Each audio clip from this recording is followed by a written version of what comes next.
Let's bring in our panel. Out of Bel Air, California, Rabbi Chaim Mentz, board-certified plastic surgeon who escaped from Iran at age 6. Dr. Sheila Nazarian, founder of LA Mom magazine, whose family fled Iran during the Islamic Revolution. 𝐼RENE YADEGAR, Turning Point USA contributor and veteran Navy intelligence officer Jack Posobiec, and retired U.S. Air Force Brigadier General John Teichert. Welcome to you all. I want to play the president, kind of picking up where Nate Foy left off. Here's what the president said about Iran's next leader.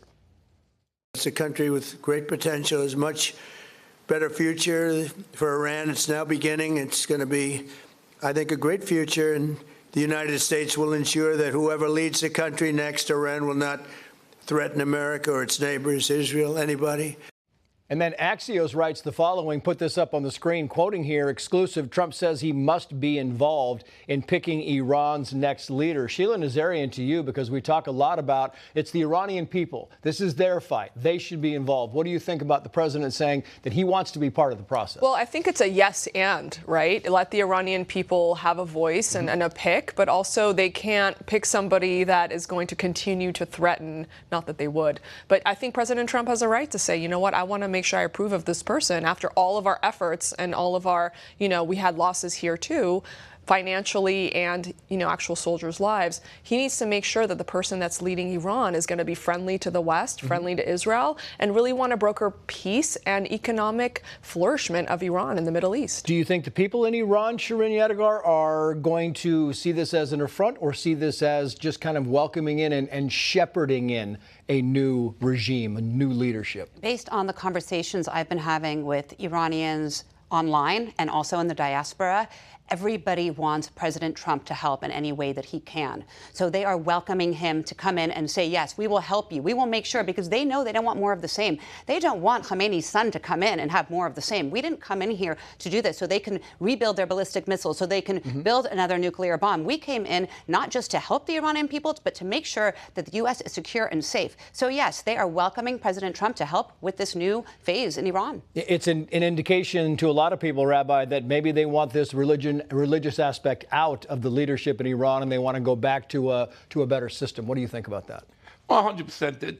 The radicalness of religion, they definitely want to have out. Do they want our president? I ask you. This man put together so many companies. He knows how to put this person in this part of the board, that person part of the board, that person part of the board. Look at the wonderful cabinet that he made before he even became a president. And now look how he's running the country.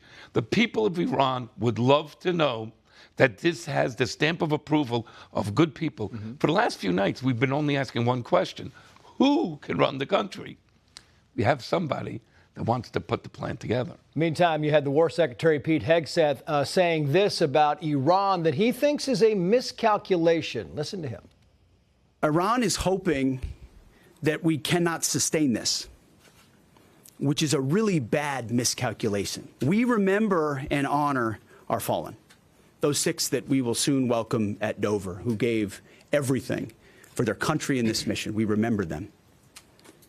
But we remember them by rededicating ourselves even more fervently to this mission. Yeah, I mean, retired Brigadier General John Teichert, I want to bring you into this because it's kind of interesting when you look at what Pete Hegseth is saying there. It almost seems like Iran's best weapon right now is the clock, is just waiting because they're out of weapons.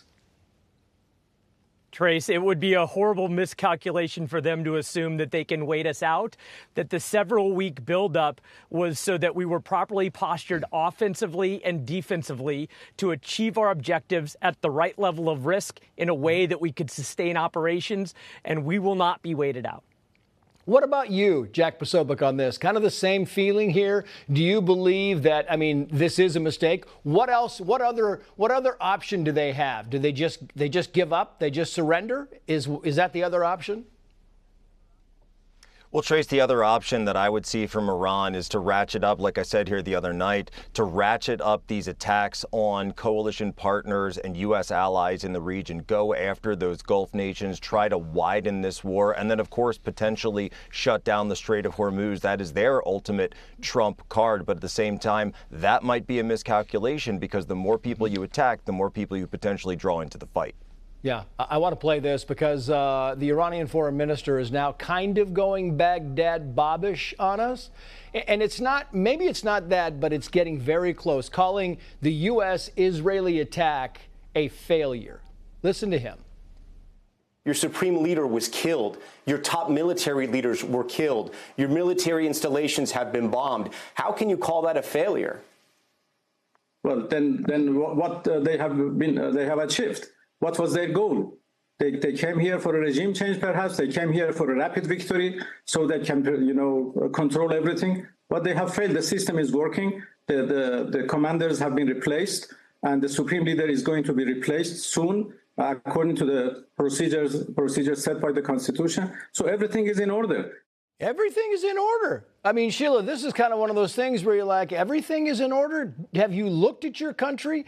Maybe they should fly you around the country to take a look at what's happening, because it's been, for the most part, except for the living areas, the infrastructure, the military targets have been destroyed. Trace, I think what is the difference between their mentality and how we see things is that they're very patient Islamists. There is no time clock on when they destroy the little Satan Israel and the great Satan America. You can pull them back. You can make the cancer smaller, but the cancer will continue to grow again and again and again, because they don't believe there will be justice on earth until this mission is accomplished. So that is precisely why we have to make sure that it's mission accomplished and this regime is not in power after all is said and done. But when you are in Iran, Shirin, and you might hear that your foreign minister is telling the rest of the world that, I think we've got things under control here. I think we're doing a pretty good job overall. It's got to be disappointing. It's got to be one of those things where you now know why the negotiations ended, because there is not this earnestness. There's no honesty coming out of the regime, not coming out of the country. And that's part and parcel of why we're looking at what we're looking at on the screen. Well, the Iranian people have access to the internet. They know what's really going on, except when they have the blackouts. Right. And that's what this regime is banking on. They're banking on blackouts, which they're in right now, and they're hoping that they can control their people. And so they've been sending out messages to the people saying, we're winning the war. Do not come out of their homes. Do not come out and oppose us, or we will shoot you dead. And they're saying everything is under control. Just remain patient. Like Sheila said, they think that every 4 years in our country we have a new president and that everything will be okay. And when they have the new president come in, unlike theirs to stay in power forever, there will be, a new way to maneuver, like they did with the Obama and Biden administration. So they're thinking, listen, we've got 3 years, wait them out, Rabbi, and here comes the next Joe Biden, and we can cut a deal. We can cut a deal with somebody somehow. 100%. First and foremost, everybody who listens to this guy talk knows he's full of baba ganoush and there's nothing to believe. This is a fact. They know it. They know they have nothing. But on the other side, all of us on the panel, we would love to tell, and Israel is telling it, we'd love to tell our president, do not let even one person from the old administration in Tehran to survive. These are cancerous people. They are terrible people. I know religion, and I know fanatics. Fanatics will never give up their heaven. And that is what this is about. Destroy Israel, destroy America, destroy the West. And they won't stop until that happens.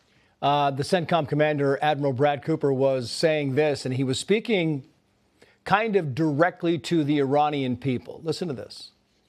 To the people, stay in your homes, keep things calm, stay out of the way. There's a lot of U.S. and Israeli capacity coming over. We're hitting a lot of targets. The best thing for them to do for right now is just to lay low.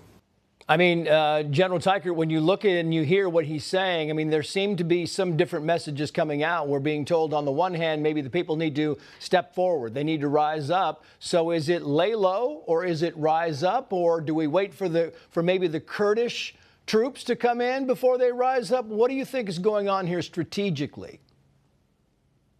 Trace, we've got to remember that we're only completing day 6 of this conflict. And as we dominate the skies and as we service targets, there will be plenty of time for the folks to rise up within Tehran. There's likely plenty of time to the Kurds to infiltrate from the northwest. And I just think that now is the time to continue to demolish their ability to project power. And there will be a time to come for that opposition to rise up. So 𝐃𝐨𝐧'𝐭, the message that the general is saying here is that, safety is really paramount right now, and you need to stay safe. You need to stay in your homes. There will be a time and a place for the next step. Is that fair?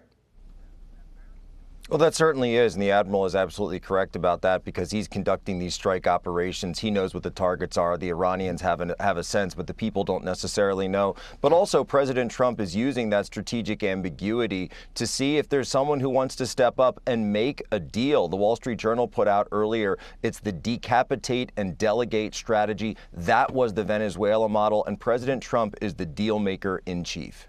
Yeah, the deal maker in chief, Sheila, and you got to give him his due. I mean, this is one of those deals that is, for the time being, is in America's favor, is in Israel's favor, and Iran looks very bleak. No, absolutely. And we have to trust President Trump, but I think President Trump also has to listen to us Iranians who know the Iranian mentality, lived there.